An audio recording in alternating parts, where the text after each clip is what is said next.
예. 하나님의 말씀은 마태복음 8장 1절에서 3절 말씀입니다.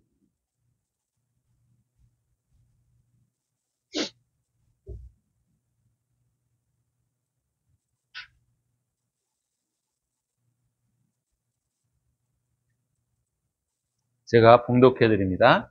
예수께서 산에서 내려오시니 수많은 무리가 따르니라. 한 나병 환자가 나와 절하며 이르되 주여 원하시면 저를 깨끗하게 하실 수 있나이다 하거늘 예수께서 손을 내밀어 그에게 대시며 이르시되 내가 원하노니 깨끗함을 받으라 하시니 즉시 그의 나병이 깨끗하여진지라. 아멘. 오늘 말씀은 치유의 메커니즘에 대한 제목으로 함께 말씀을 나누고자 합니다.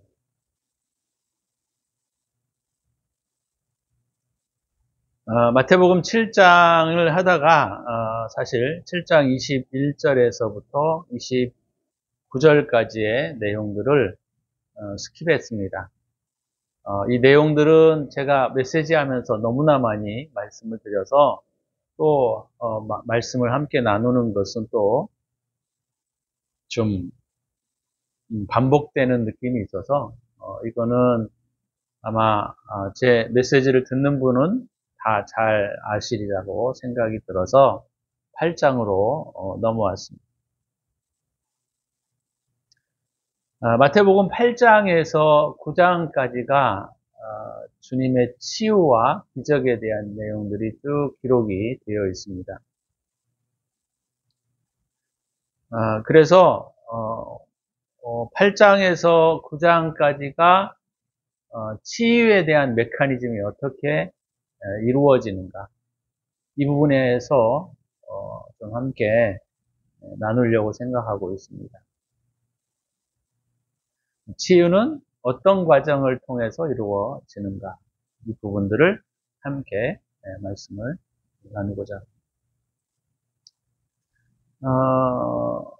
중요한 것은 기독교 안에 치유와 회복이 있지만 그 치유와 회복의 이전에 하나님의 진리에 대한 선포와 또 그 선포에 대한 말씀에 대한 인정이 우선되어야 한다는 것은 우리가 잘 알고 있습니다. 왜냐하면 세례 요한 같은 경우에는 성경에나 또는 그의 생애를 이렇게 살펴보면 치유나 이적이나 기적이 일어나지 않았습니다. 그것은 뭐냐면 세례 요한이라고 하는 그 사람의 역할은 뭐냐면 진리에 대한 선포였어요. 그러니까 예수님도 진리에 대한 선포를 먼저 하신 후에 이제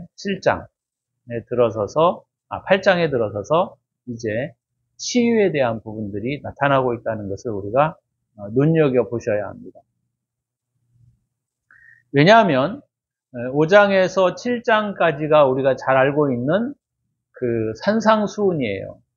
그러니까 구약에 대한 내용들을 주님이 다시 가르치시고 진리가 무엇인지 또 말씀이 의미하는 바가 무엇인지에 대한 부분들을 설명하시고 난 다음에 오늘 8장에 이제 8장, 9장에 이르러서 치유와 회복이 베풀어지는 것을 우리가 보게 됩니다. 그래서 오늘 본문의 내용은 8장과 9장에 있어서 첫 번째의 과정을 말하고 있는데 첫 번째는 이스라엘 백성들이죠. 사실 나병 환자가 이스라엘 백성입니다. 근데 5절서부터 보면 또 백부장, 이방인들에 대한 치유와 이적이 기록이 되어져 있고 그 다음에 베드로의 장모의 회복의 사건들이 기록이 되어져 있는 것이죠. 그러면 그냥 예수님이 불특정 다수를 선택하셔서 구원하시는 장면들을 기록한 것이 아니고 여기에는 일정한 룰이 있다라고 하는 것을 우리가 볼 수가 있어야 돼요. 첫 번째 룰은 뭐냐면 이스라엘 백성들, 그 다음에 두 번째는 이방인들에 대한 태도, 세 번째는 사실 베드로의 장모는 그 성에 들어가셨다, 집에 들어가셨다라는 표현들을 보면 집은 우리의 마음의 집, 다시 말하면 교리를 의미합니다. 그래서 교리 가운데 있는 자들이 어떻게 회복될 것인가에 대한 부분들을 가르쳐주고 있죠. 그래서 이 8장에서부터 9장까지는 우리 인간의 질병과 또 우리 육체 안에 있는 영의 질병과 그것들이 어떻게 치유 과정을 통하여 회복될 수 있는가에 대한 부분들을 우리에게 가르쳐주는 본복이다 이렇게 말할 수 있다라고 하는 것이죠. 그래서 되게 중요한 부분입니다. 자, 오늘 본문의 내용에 보면 8장 1절에 예수께서 산에서 내려오시니, 산은 성경의 구약에도 보게 되면 굉장히 아주 좋은 의미로 사용되어져 있습니다. 그래서 신의 산에서 하나님이 모세를 만나시고 부르시고 뭐 이런 측면들을 우리가 통해서 보게 되면 산의 의미는 굉장히 성경에 있어서 되게 중요한 의미를 차지하고 있고, 산은 굉장히 좋은 상징적 의미를 가지고 있습니다. 산은 뭐 산당에서 예배하다, 하나님께 예배하다 이런 뜻도 있지만 더 깊은 의미에서는 뭐냐면 산은 사랑을 의미합니다. 사랑. 그래서 그 거룩하신 주님이 산에서 내려오셨다 그러면 그 산에서 사랑해서 이렇게 하급적으로 내려온다라고 하는 것을 의미하는 것이 아니고, 실상은 주님이 이제 말씀을 가르치신 이후에 그것들을 실생활에서 어떻게 실천해 갈 것인가를 보여주시기 위해서 주님이 그 사랑을 잠깐 내려놓으시고 우리 인간의 육체 안으로 깊게 들어오심을 우리에게 가르쳐주고 있다라고 하는 것이죠. 그래서 8장 1절에서부터 3절 내용은 바로 그러한 변화들을 우리에게 가르쳐주고 있습니다. 그래서 오늘 본문을 제가 치유의 메커니즘이라고 하는 제목으로 말씀의 제목을 잡은 것은 그런 의미에서 되게 중요한 의미를 가지고 있죠.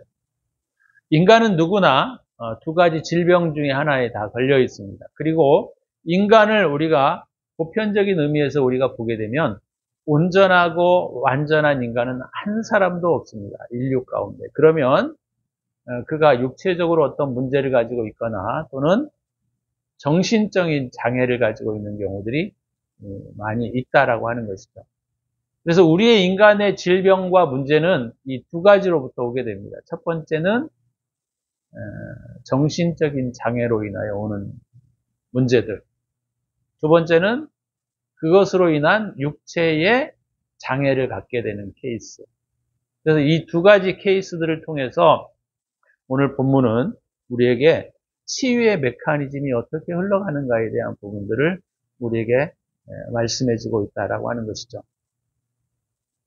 자, 치유의 과정은 우리 그리스도인들에게 되게 중요합니다.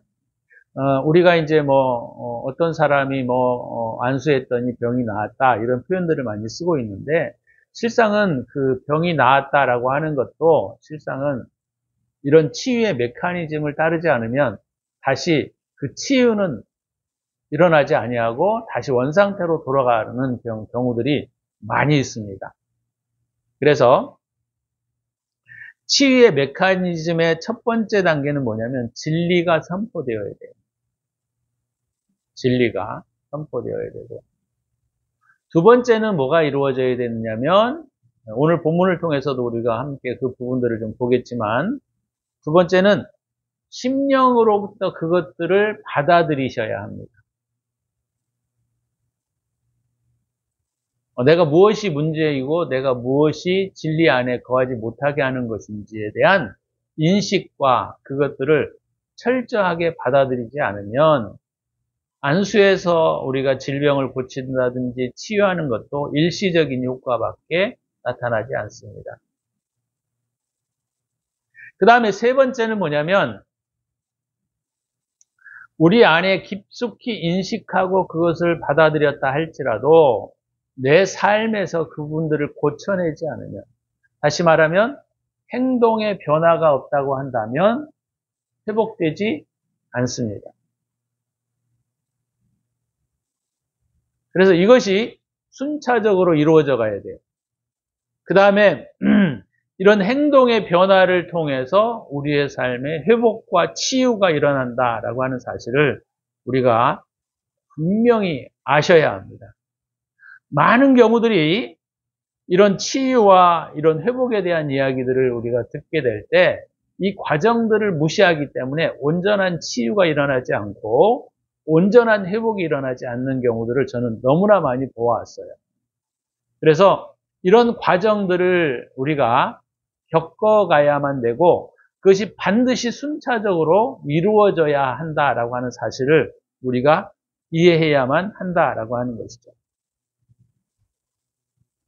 그래서 치유와 회복에 있어서 제일 중요한 부분들은 아까 이 세 가지, 네 가지의 어떤 치유의 메커니즘을 통한 그것들을 우리가 전체적인 의미에서 우리가 살펴보게 되면 그 회개하는 영혼에게 반드시 이루어지는 결과라는 겁니다. 그러니까 이 전 과정을, 메커니즘의 과정을 우리가 회개다라고 우리가 볼 수 있다라고 하는 거예요. 그러니까 이 회개라고 하는 것이 전 영혼에 또는 전 마음에, 전 우리의 삶에 이것들이 회복되지 않으면 치유와 회복은 일어나지 않습니다. 물론 일시적으로 일어날 수도 있어요. 그렇지만 그것은 일시적인 것일 뿐이지 그것이 우리의 삶의 전체적인 변화와 치유의 회복은 일어나지 않는다라고 하는 것이죠.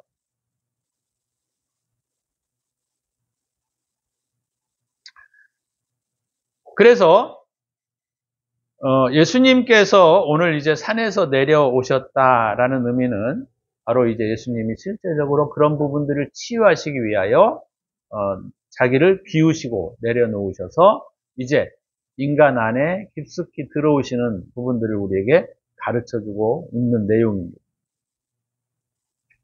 그래서 오늘 본문의 내용에 있어서 우리가 이 나병 환자 또는 백부장의 믿음 이런 것들을 통해서 어떻게 치유가 들어가고 있는지를 우리가 첫 번째로 볼 필요가 있는 것이죠. 자, 2절에 보니까 한 나병 환자가 나와 절하며 이르되 여기까지 우리가 보면 이게 두 가지의 단계를 거치고 있다라고 하는 것을 우리가 여기에서 잘 살피셔야 합니다. 첫 번째는 그가 주님 앞에 무릎을 꿇었다라는 거예요. 그냥 우리가 안녕하세요 예수님 이렇게 절하는 게 아니고 원래는 의미로는 무릎을 꿇다라는 의미예요. 절하다라는. 다른 표현으로 말하면 부복하다 이런 뜻이에요.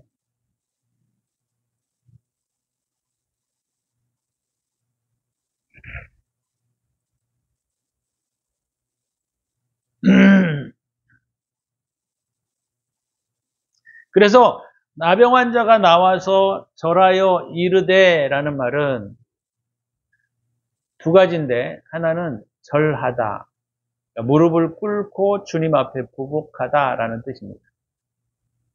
여기 안에는 여러 가지 의미들이 들어가 있어요. 첫 번째는 뭐냐면 자기를 부인하겠다라는 결단이 그 안에 들어가 있습니다. 나는 이제 신령하신 예수 그리스도 앞에 나의 가치관, 나의 지적인 면, 감정적인 면, 의지적인 모든 면들을 주님 앞에 내려놓는다라는 의미를 가지고 있습니다.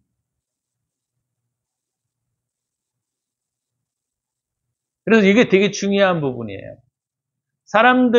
많은 사람들이 치유를 받으려고 하는 과정 가운데 이런 과정을 겪지 않습니다. 그냥 치유만 받고 싶어 해요. 치유만. 그러니까 치유만 받고 싶어서 그들이 나오는 경우들이 되게 많은데 오늘 이 그 나병 환자, 다른 표현으로 말하면 문둥병자죠. 이 나병 환자는 주님 앞에 무릎을 꿇었다라는 거예요. 이것이 첫 번째 과정이었다라는 거죠. 물론 이제 그 첫 번째 과정보다는 우선적으로 그가 주님이 어떤 분이라고 하는 것들을 인식하고는 있었던 것이 첫 번째 격이었죠. 뭐 아무나한테 가가지고 무릎 꿇고 다 고쳐주세요 이렇게 하지 않잖아요. 그러니까 주님의 메시지를 듣고, 그죠? 또는 주님의 소문을 듣고 거룩한 진리의 말씀을 듣고 이런 표현이 있는 거죠. 그러니까 첫 번째는 뭐냐면 자기가 죄인이다라고 하는 것을 인식하고, 그리고 그분 앞에 무릎을 꿇었다라고 하는 의미는 자기의 모든 것들을 부정한다라는 의미가 그 안에 깊이 들어가 있는 것이죠. 그래서 무릎을 꿇는다 안에 두 가지의 메커니즘이 들어가 있습니다. 자기를 부인하는 과정과 또 자기의 죄를 인식하는 과정. 그래서 진리의 선포와 심령의 변화가 오늘 이루어졌다라고 하는 것을 우리가 알 수가 있다는 것이죠. 그래서 마태가 이 본문을, 물론 마태가 기록한 건 아니지만 주님이 기록하셨겠죠. 마태를 통해서. 근데 이 성경에서 되게 중요한 의미를 가지고 있는 것이 무릎을 꿇다 안에 여러 가지 그 메커니즘이 숨겨져 있는 것이죠. 진리의 말씀을 듣고. 두 번째는 내가 그 부분들에 대한 잘못을 인식하고, 세 번째는 거룩하신 그분이 나를 고쳐줄 수 있다라고 하는 확신과 믿음이 그에게 있었던 것이죠.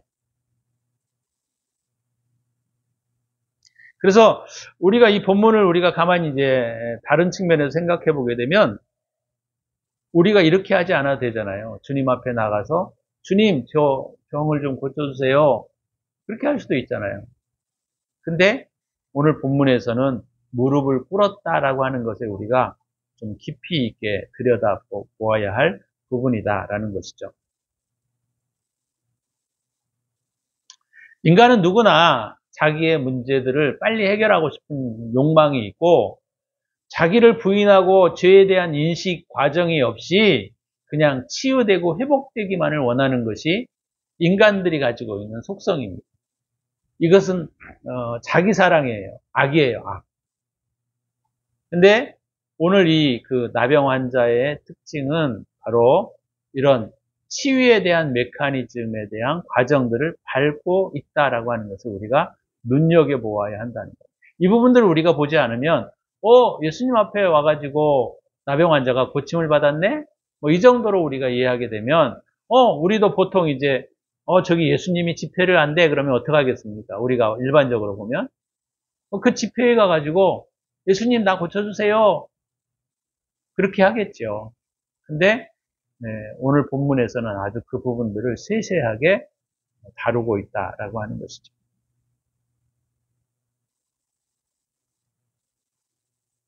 그래서 무릎을 꿇었다라고 하는 것은 자기를 내려놓는다. 또 절했다라고 하는 이 깊은 의미에는 뭐냐면 자기를 포기한다라고 하는 건 뭐냐면 자기가 가지고 있는 가치관과 철학과 또는 합리성들을 다 주님 앞에 내려놓고 맡긴다는 의미를 가지고 있는 거예요.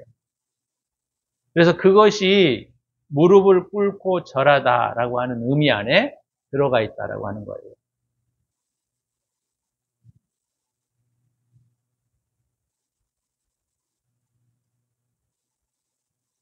자, 그리고 이 나병 환자가 두 번째 한 게 뭐예요? 깨끗게 해달라고 주님께 요청했다라고 하는 거예요. 이 간구는 자신의 죄를 고백하고 적극적으로 그 죄가 제거되기를 원하는 마음의 상태를 우리에게 보여주고 있습니다. 우리가 치유의 과정에 있어서 많은 사람들이 놓치고 있는 부분 중에 하나가 바로 뭐냐면 이 과정이에요. 그 죄가 무엇으로 들어왔는지, 어떤 죄 때문에 흘러왔는지, 어떤 죄 때문에 심령에 어떤 문제들이 일어났는지, 이것들을 우리가 인정하지 않고 인식하지 않으면 우리는 그 부분을 치유할 수가 없습니다. 근데 이런 과정들을 무시하고 그냥 안수해서 마귀들을 내쫓고 치유가 일어났다. 그 순간은 이루어질 수 있어요. 그렇지만 다시 들어오게 됩니다. 그래서 우리가 치유와 회복에 있어서 가장 중요한 부분 중에 하나는 바로 뭐냐면 그 죄를 인식하고 인정하는 거예요. 아, 내가 어떤 문제로 인하여 들어왔구나. 그러면 그 문제에 대하여 회개를 하고 고치고, 그죠? 행동으로 변화까지 이루어져 가야 하는 부분들이 오늘 이 본문에서 우리에게 보여주고 있는 메커니즘의 부분 과정이다라는 것을 우리에게 보여주고 있다라고 하는 것이죠. 그래서 성경에는 그냥 짤막하게 그냥 간단하게 기록이 되어 있는지 모르지만 오늘 이 성경 안에 있는 이 상징적 의미와 또 그가 표현하고 있는 내용들은 굉장히 다양하고 깊다라는 것을 우리가 볼 수 있다라고 하는 것이죠. 그래서 이 그 나병 환자의 이러한 과정들이 온전하게 이루어졌을 때, 그렇죠? 다시 말하면 이 간구는 자아를 엎드리게 하고 주님께 자신의 의지들을 포기하고 절대적으로 주님의 은혜와 주님의 그 권능 앞에 엎드리는 그러한 모습들을 우리에게 보여주고 있다라고 하는 것이죠. 그래서 주님께서 오늘 이 본문에서도 그 부분들을 우리에게 보여주고 있는 것입니다. 그래서 우리가 기억하셔야 할 것은 이 과정들을 반드시 아시고 그 과정들이 이루어져야만 치유와 회복은 일어난다라고 하는 거예요. 이 과정 중에 어떤 한 가지의 부분들이 빠져버리게 되면 부분적인 치유와 부분적인 회복은 일어날 수 있지만 온전한 회복은 일어나지 않습니다. 저도 오랫동안 거북목으로 책을 보다 보니까 이렇게 거북목이 자연스러워졌고 그 거북목으로 인하여 되게 많은 어깨나 또 허리나 이런 문제들이 많이 발생을 했었어요. 근데 이것들을 제가 고쳐내지 않고 그냥 주님의 은혜로 이걸 고쳐달라고 한다고 해도 고쳐지지 않습니다. 근데 그것이 사실은 그런 부분들을 옛날에도 거북목이 문제가 있지라고는 알고는 있었지만 이것이 내 몸의 변화에 이렇게 중요한 결과를 나타낸다라고 하는 것을 깊게 인식하지 못했던 것 같아요. 근데 실상은 한 2년, 3년 전부터 이 부분들에 대하여 제가 깊숙이 인정만 한 것이 아니고 행동의 변화를 자꾸 했습니다. 그래서 항상 나도 모르게 이렇게 거북목 형태가 되어지는 것들을 조심하고 그 다음에 스트레칭과 이런 행동의 변화들을 만들어냈기 때문에 지금 되게 그런 부분들의 회복이 많이 이루어지는 것을 볼 수가 있습니다.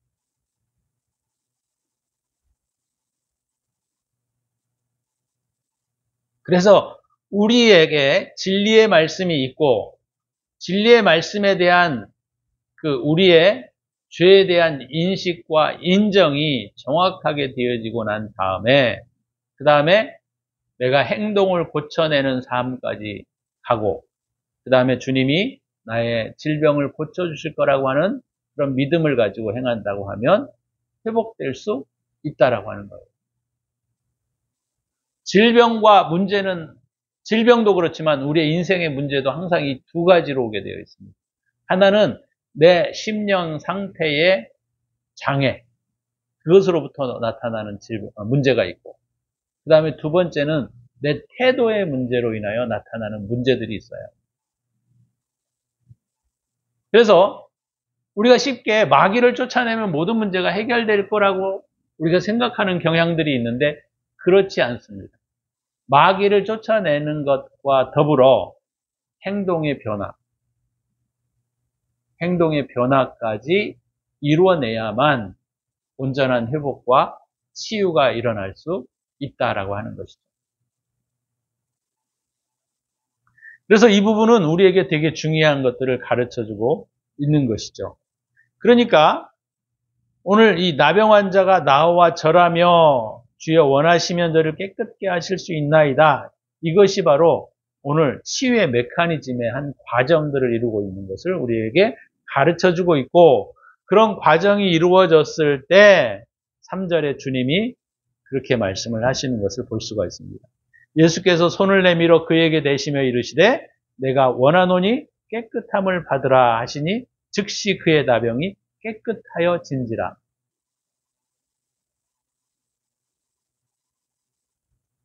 물론 이 당시에 예수님이 오셨을 초림의 당시에 이 시대적 상황과 배경은 우리가 잘 이해할 수는 없습니다. 그리고 예수님 오셨을 당시에 훨씬 질병에 걸린 사람들이 많았었어요. 그런 또 깊숙한 이야기들은 우리가 나중에 또 다루기로 하고, 오늘은 어찌됐건 주님께서 이 나병 환자의 치유의 메커니즘의 과정들을 주님이 아시기 때문에 주님이 그에게 손을 대신다라는 거예요. 그래서 2절에 보시면, 3절에 보시면 예수께서 손을 내밀어 대신다. 여기도 세 단계가 필요해요. 세 단계. 주님께서 뭐라 그랬어요? 손을 내밀어 대셨다. 그 다음에 세 번째로는 깨끗함을 받으라 라고 하시는 명령까지 세 단계를 지나고 있다라고 하는 거죠. 자, 주님의 손은 우리가 잘 알고 있는 것처럼 권능을 상징하고 있습니다. 권능.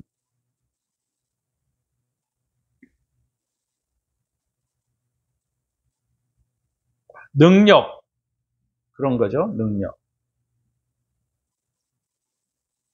자, 그 능력이 그냥 되는 게 아니고 손을 대신다 라는 말이에요. 그에게 손을 대셨다 라는 말이에요.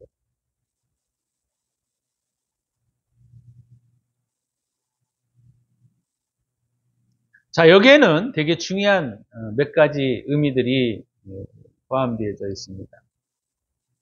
자, 첫 번째는 뭐냐면 주님은 저와 여러분들과 항상 함께 계세요. 어디에 계시느냐? 성령을 통하여 우리의 깊숙한 곳에 계십니다. 그래서 많은 제자들이 하나님의 나라가 어디에 있습니까? 라고 했을 때 주님께서 이렇게 대답하셨어요. 주님의 나라는 이곳에 있고 저곳에 있는 것이 아니고 너의 마음 안에 있다. 너의 심령 깊은 곳에 있다. 이렇게 말씀하셨습니다. 그래서 주님께서 손을 대신다라는 말은 주님은 우리의 영혼의 깊은 곳에 언제나 함께 하십니다. 근데 주님이 우리 안에 깊은 곳에 언제나 함께 하시지만 그분의 권능과 능력이 아무 때나 나타나는 게 아니에요. 아무 때나 나타나는 게 아니에요. 그러니까 손을 대신다라는 말은 물론 나병 환자가 치유의 메커니즘을 따라서 그가 행하게 될 때 주님의 깊은 그 권능이 내면으로부터 우리의 의식세계 안으로 들어오게 됩니다.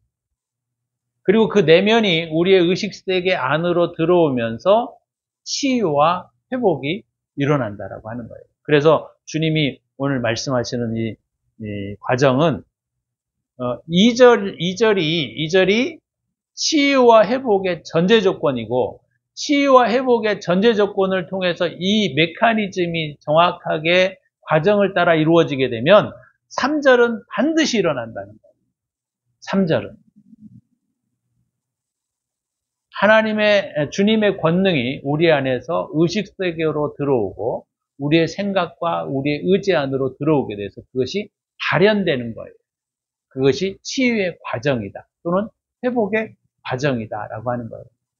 그러니까 이 2절에 있는 그 메커니즘이 작동되지 않으면 3절은 일어나지 않습니다. 이루어지지 않아요. 그러니까 주님이 우리 안에 항상 함께 있지만 그것이 우리의 외부와 외면으로 발현되기까지에는 2절이 전제가 되지 않는 한 일어나지 않는다는 거예요.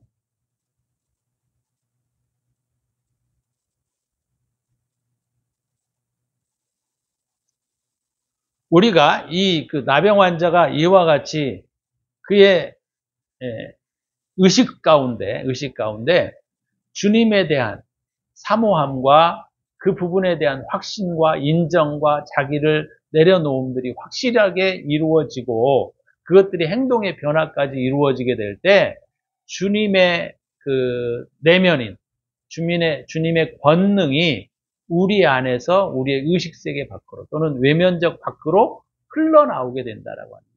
그래서 치유가 일어나는 겁니다. 회복이 일어나는 겁니다. 그러니까 이 메커니즘을 잘 지키면 주님의 능력과 역사는 항상 어떤 사람에게나 일어나게 되어 있고 이루어질 수 있게 되는 것이에요. 그래서 오늘 본문을 통해서 우리가 나병 환자의 문제가 무엇인가, 나병 환자가 어떤 치유의 메커니즘을 그가 흘러가고 있는가를 우리가 잘 살피지 않으면 우리 또한 회복이 일어나지 않습니다.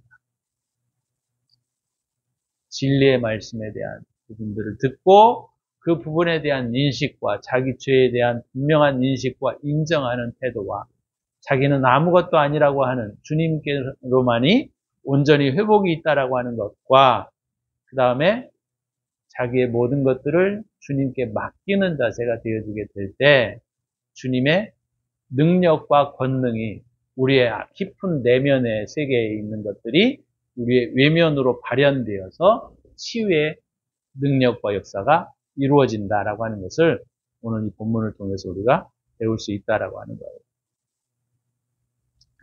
이것은 우리의 질병뿐만 아니라 우리의 문제, 우리의 어떤 환경의 어떤 문제도 동일한 과정을 밟습니다. 그래서 우리가 이런 과정들을 통하여 치유가 일어나게 되고 회복이 일어나는 거예요. 그래서 주님이 3절에서 이렇게 말씀하시는 겁니다.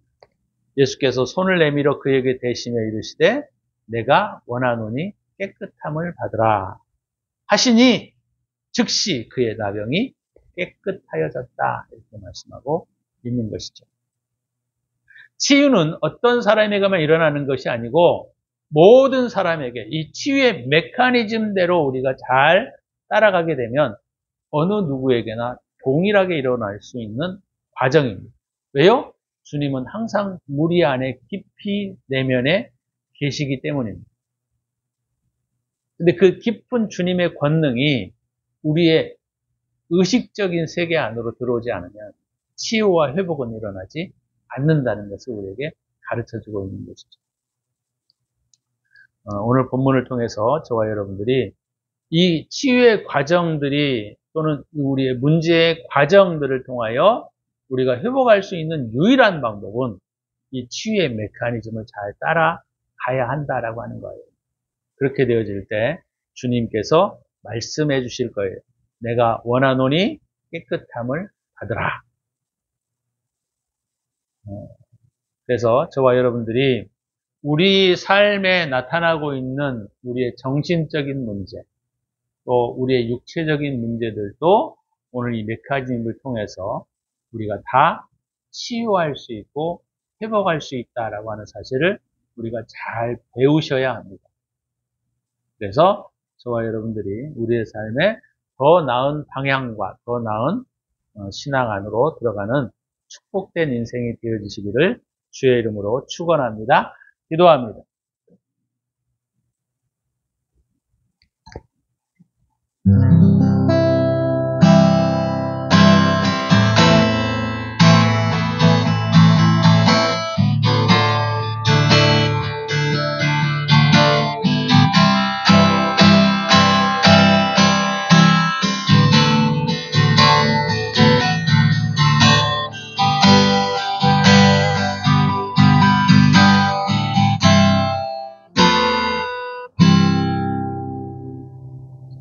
주님, 오늘도 치유의 메커니즘에 대하여 우리가 배웠습니다.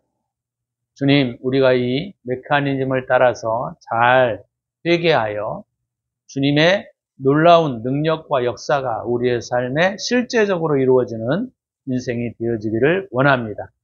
이제는 우리 구주 예수 그리스도의 은혜와 독생자 예수 그리스도를 아낌없이 우리를 위하여 내어주신 하나님의 사랑하심과 성령의 축복하심이 오늘도 치유의 메커니즘을 통하여 우리의 삶의 회복과 치유가 일어나기를 다짐하는 당신의 사랑하는 백성들 머리 위에 이제로부터 영원토록 함께 있을지어다. 아멘.